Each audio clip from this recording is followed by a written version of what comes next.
New দীঘার জমজমাট মঞ্চে শেখ লালুর ব্যবস্থাপনায় অত্যন্ত সফলভাবে অনুষ্ঠিত হল third ISKP India open international shito cup karate championship 2026।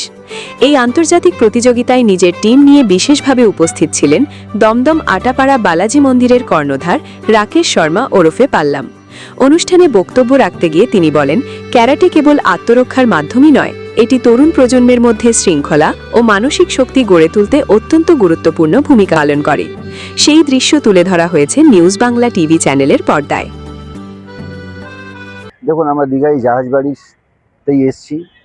আজকে যে চ্যাম্পিয়নশিপটা আছে, তো আমাদের সৌভাগ্য, আমাদের পঞ্চমুখী বালাজি মন্দির থেকে ইনভাইট করে আমাদের এখানে ডেকেছে, আমরা এসছি।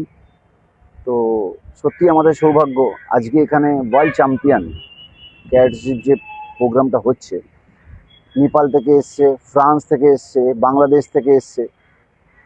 তো ইন্ডিয়া এরই নাম যে এইরকম বড় বড় প্রোগ্রাম আমাদের ইন্ডিয়াতেই হয়।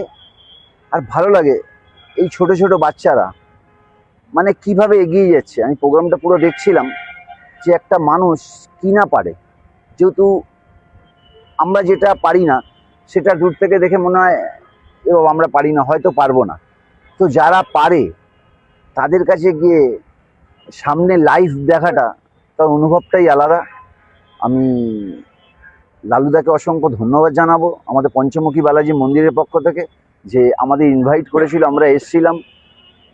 তো নেপাল থেকে একটা মেয়ে চ্যাম্পিয়নশিপে ফার্স্ট হয়েছে, ওনাকেও দেখলাম, খুব ভালো লাগলো যে এই ছোট্ট ছোট্ট বাচ্চাগুলো এইভাবে এগিয়ে যাচ্ছে, আমাদের ইন্ডিয়ার নাম উজ্জ্বল করছে অন্য অন্য দেশে। তো সর্বোপরি আমাদের পঞ্চমুখী বালাজি মন্দিরের পক্ষ থেকে আবার আমি দাদাকে অসংখ্য ধন্যবাদ জানাই আমাদের আজকে এখানে ইনভাইট করার জন্য। এতক্ষণ আপনারা দেখছিলেন নিউজ বাংলা টিভি। সঙ্গে থাকুন, দেখতে থাকুন নিউজ বাংলা টিভি।